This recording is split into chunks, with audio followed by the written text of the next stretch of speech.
Hello and welcome to the ASB Investment Podcast, a podcast that keeps you up to date on the market and helps you make smart choices with your investments.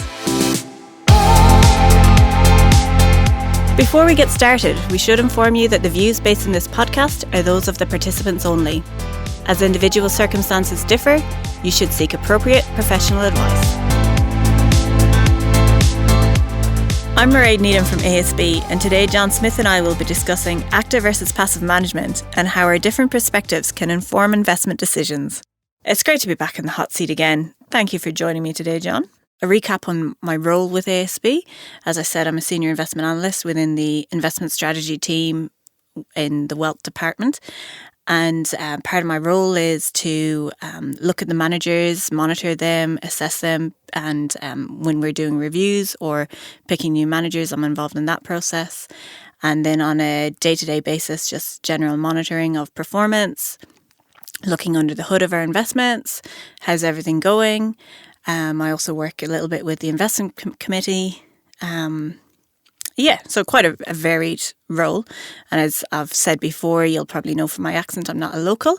Been here for 5 years though. I'm soon to be citizen, so I'm looking forward to that. Get my own passport. I'm joined by John Smith, and yes, that is a real name. And John, I'll just let you have a quick introduction of yourself. Yeah, so I'm really pleased to have the opportunity to come and talk to our customers in this sort of forum. My first experience of a podcast. My role in ASB is I'm the head of asset management. That means that in the first instance, I'm responsible for looking to get the best investment outcomes for our customers. I have a role which relates to product as well. The products are my responsibility. I'm a member of the ASB investment committee, and our focus is about getting the best outcomes for our customers. You probably can tell from my accent, I'm a Kiwi. I was born in Auckland, and had a bit of experience abroad in my career. Started in the investment sphere in the mid-80s, so I've had a good amount of experience. 30 odd years. Yeah. It's quite a while. Yeah, while you were crawling around on the floor, Mairead. Yeah. you might have been a young sort of very young, very young.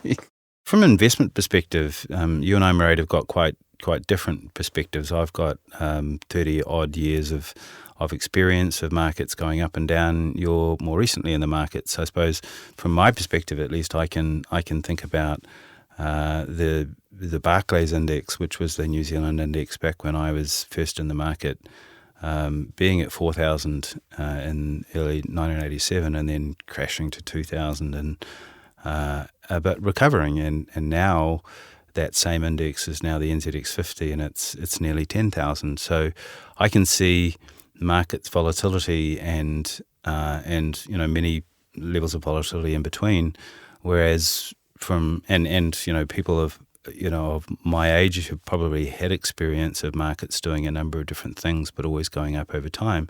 Whereas what do your friends and colleagues say about markets? Yeah, well, I've been in the industry 14 years. So whilst I did experience a little bit of the GFC in my very early days, like I was brand new into the workforce, so I didn't know anything different at that point. And while it was chaotic, I had nothing to judge it against. And since then, literally everything has gone up with some bumps in the road in the meantime. But yeah, it's all been really good stories. Although I only moved here 5 years ago, so post-GFC in Ireland was a bit of a different place. Every year when you went and had your pay review conversation with your manager, it was basically you're lucky to have a job, and you did feel that way. But I feel like New Zealand didn't so much go through that, and so my peers here, I feel, haven't really had that sense. And whilst I do talk about the GFC in Ireland, I don't know how that compared to, say, you talked about the market crashing in the 80s. Like, how did that compare? Global markets crashed, but New Zealand didn't really have the same crash as the global markets. Well, no. In the 80s, the late 80s, New Zealand was a lot worse. I mean, the Black Monday 1987 crash, the US market went down 20% in a day, but in New Zealand it carried on for a few years, and the property market was poor, and As I said, the New Zealand market lost nearly 50%. So it's quite gloomy for a few years. It was New pretty Zealand gloomy. And actually, the times that we've seen in since the GFC have been very, very unusual. The New Zealand economy's been really, really strong. Rockstar economy is what people were calling it a few years ago. Yeah, rockstar economy. So I suppose the point of this in some senses is everybody, our customers, just like you and I, have very different perspectives, and I think that I think there's value in having those different perspectives, because we can bring that into both our investment approach and also into the way we communicate with our customers. It probably shapes how we think about risk as well. When you haven't experienced those massive downfalls or drops in markets, you're probably a little bit more of a risk taker, I imagine. Yeah, and when you and I know the different conversations we'll have about risk, and I have conversations with my kids who are adult and about their attitudes towards risk. Whereas when I grew up, my attitude is, mortgage rates were 22% when I was first looking at getting a mortgage, and my kids are getting mortgages at 4%. This is just a very, very different world. But then the house prices are probably very different as well. Oh, absolutely. People as individuals are either can be on a spectrum of risk taking, right? So there are people who go out and they're entrepreneurs and they just go out and they run companies and they're natural risk takers. And there are other people who are very much more comfortable just being quite conservative in their lives and may only invest in a term deposit.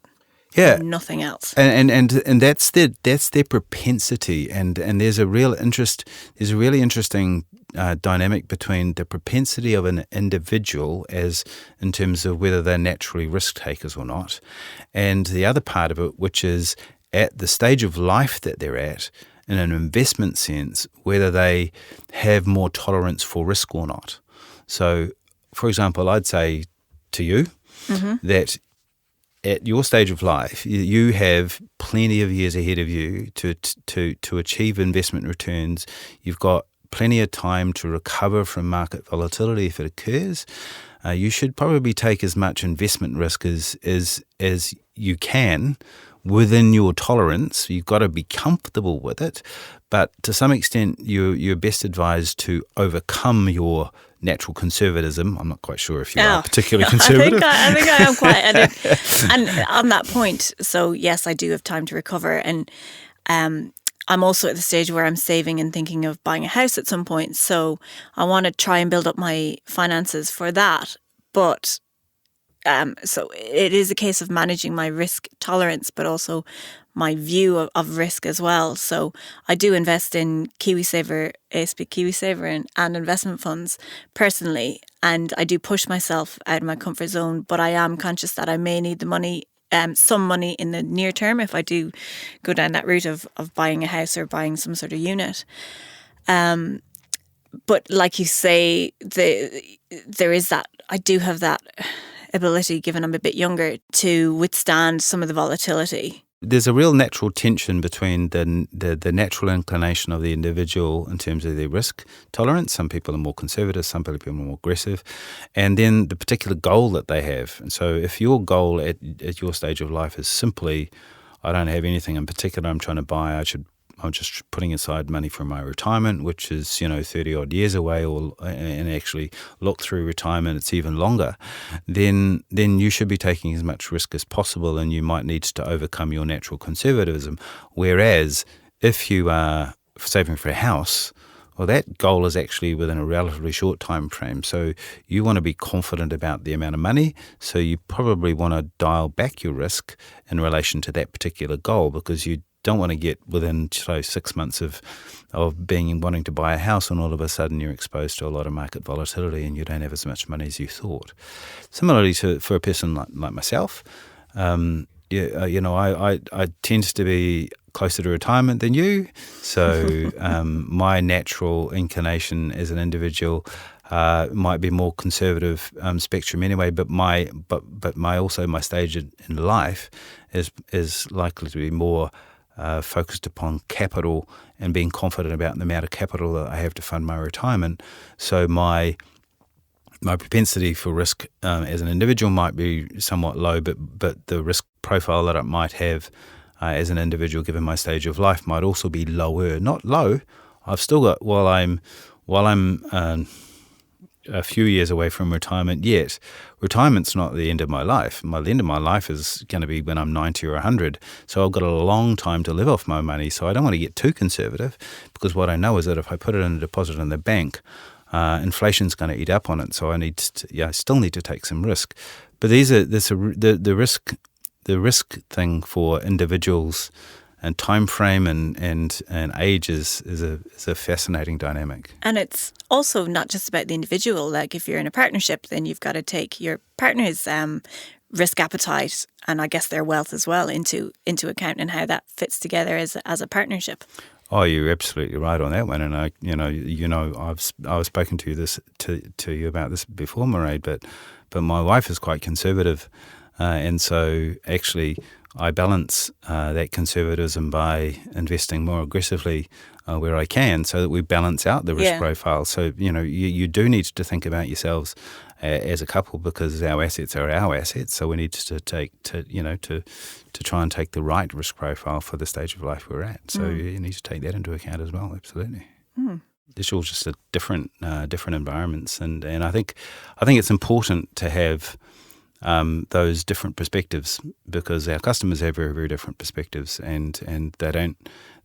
A lot of them don't have the experience of me, but many of them have the experience that you have, and our experiences sort of like colour the way we invest. And I think what I'm reminded of in this conversation is that with your 30 odd years experience, and you've seen so much, that you're quite level-headed and I guess disciplined in the approach to investments. So feel quite safe, feel that our money is managed well and safe. We've got good processes in place when we've got such a wide variety of people. So whilst you have your views, that then people like me come in with challenging views, and just, we think about things slightly differently. And the team is quite broad, so there's a lot of different views coming in, and we all challenge each other. And we do, and I think that's really, really important, because one's perspective is one's perspective, and you have to listen to other people's perspective, because you're not always right. Experience is experience, but it definitely doesn't mean you're right all the time.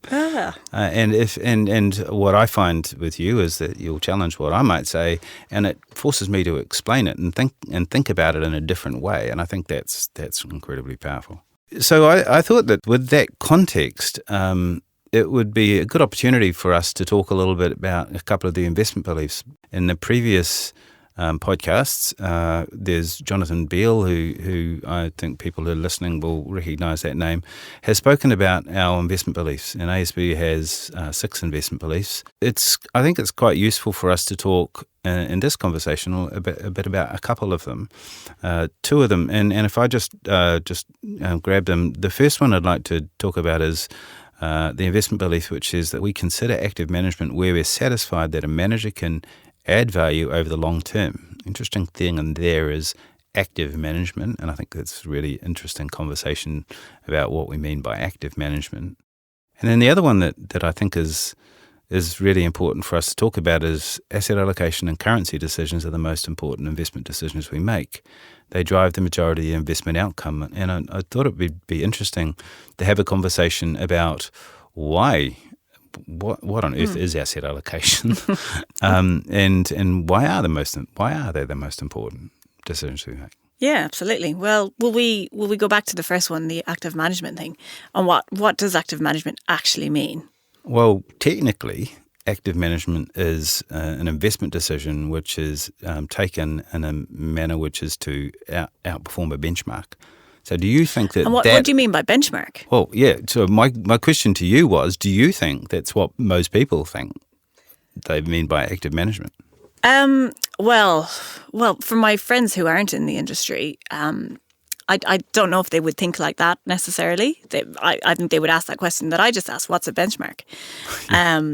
So they would probably think about active management as being out there researching stocks and bonds on a very detailed basis. And that is one level of active management. So going down to the individual security level within a fund, and maybe thousands of securities within a fund. So do people understand what passive management is? Oh, well, passive sounds lazy, doesn't it? Yeah. What passive is, I think, there's another term for it, which is index tracking. And I think the thing that leaps out to me is, what do you mean by an index? Right? And I think the best example of an index, certainly from my history, is the Dow Jones Industrial Average is an index. The S&P 500 is an index. The NZX 50 is an index. You hear these things reported in the media frequently, but what does that mean? What is an index? It's a basket of stocks. In New Zealand, there's 50 of them. They're the 50 biggest companies listed on the New Zealand Stock Exchange, and every day they basically add up the value of each of those companies, and they come up with a number, and that's the index value. And then the next day, after the markets have moved up and down, then they'll add up the value of all those companies again, and there'll be a value, and it'll be a different number. And so then that's the value of the index has moved. So it's basically the index is a group of companies. In the US, the Dow Jones Industrial Average is an average of 30 companies. The 30 big companies in the US are called the Dow Jones Industrial Average. So that's the index. And then what's index tracking? Index tracking and passive are pretty much synonyms for each other. And index tracking is literally where you try to achieve the return of the index. So if you're index tracking the Dow Jones Industrial Average, then what you're trying to do is you're trying to achieve the investment return that the Dow Jones Industrial Average does. So you typically do that by owning owning a proportion of the companies, the 30 companies that are in that index, in the same proportion that they exist in the index. And so as a result, you end up with a return which is similar to the index. So the index tracking or passive style is a contrast to active, because what an active manager is trying to do, let's take the Dow Jones 30 again, is that they're going to go along and they're going to visit the 30 companies and they're going to form a view on which of those 30 companies is better than the other ones, and decides to put more investment in some of them and less investment in others of them. And as a result, they're going to get a return which is different and better than the Dow Jones Industrial Index. That's, I suppose, what active and passive is in a relatively simple way. And you can take that up, as you were saying before, you can take that up into an index is also referred to in our jargon. There's jargon in every industry. The jargon in our industry is an index is also a benchmark. And a benchmark in just about any vernacular is something that you use as a standard and you try and do better than it. You measure yourself against that benchmark. So with most of our portfolios, we have things called benchmarks. There are things that we're trying to perform against. And we do that at the individual, sort of like Australasian equities perspective or New Zealand equities perspective or US equities perspective. We do it when we put the portfolio together when we put the bonds and shares together. And so it's basically, if we've done a good job, we can judge ourselves against this benchmark. Have we achieved the benchmark when we're doing index tracking or effectively passive That's correct. investment? So passive investment is the benchmark. You're looking to achieve the benchmark's performance. You're not trying to do anything better than that.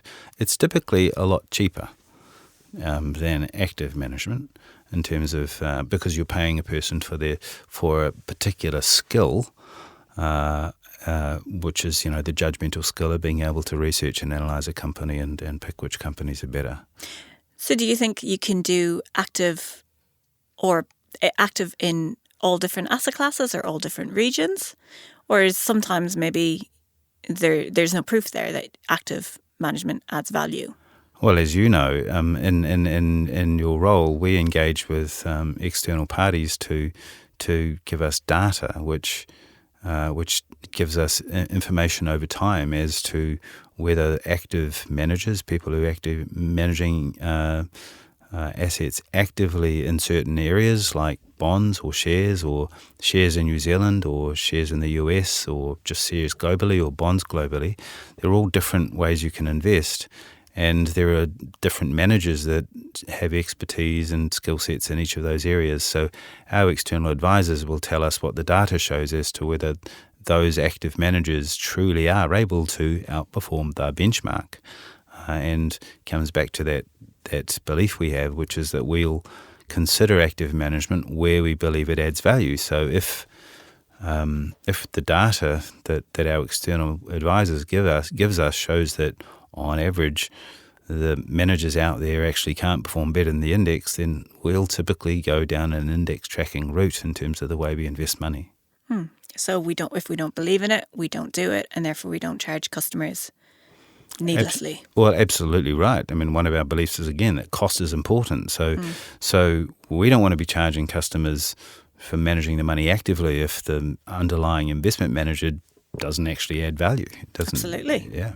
You shouldn't be always looking to pay the lowest possible fee, because I think that all of us know that there is quality out there. I mean, I think in a clothing sense, for example, you'll go out and you'll know that, there's some really, really good clothing out there, but you might need to pay for it. Or appliances. Right? Sorry, or appliances, absolutely. You invest in a good washing machine, it'll last you for a long, long time. Yeah, absolutely. Yeah. But the one that you pay the cheap price for, it might just break down in a little while, and so there's absolutely a linkage between price and value. As an investor, I think it's really important that you don't just look at price as the most important thing when you say, okay, well, I'm actually looking to pay the lowest possible price, because we just had that discussion. Lowest price doesn't necessarily mean best. It won't necessarily last. Your example of an appliance, but equally paying more doesn't necessarily translate. So you need to do a bit of your bit of research, and the best examples of that is there are tables that are published that show the performance of managers, and ultimately the returns that are published are after fees. So you should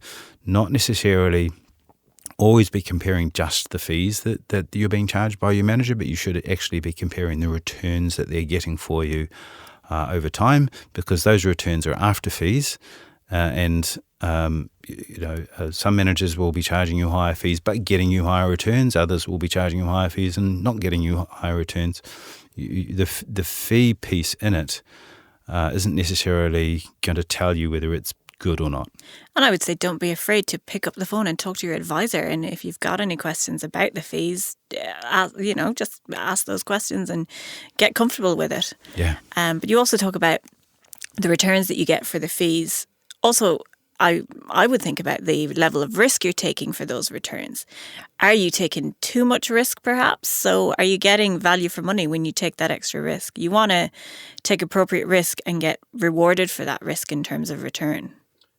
Yeah, that's a very, very good point, Mairead. Sometimes you might be getting great returns and people are charging you high fees for it, but the reality is that actually how they're getting it is just by investing a lot of your money in just a few stocks, and when that's right, that's right, and it's very, very right. But if it turns, then it can actually go very, very badly against you. So. And that would be quite a concentrated, potentially high risk strategy, whereas a manager who's investing in a more diversified way, potentially there's not quite as much risk associated with that portfolio. So, I think that's really, really important to consider the risk that's in the portfolios as well. And again, the advisor is always on hand to help you understand the level of risk that you're taking in your portfolio. Absolutely.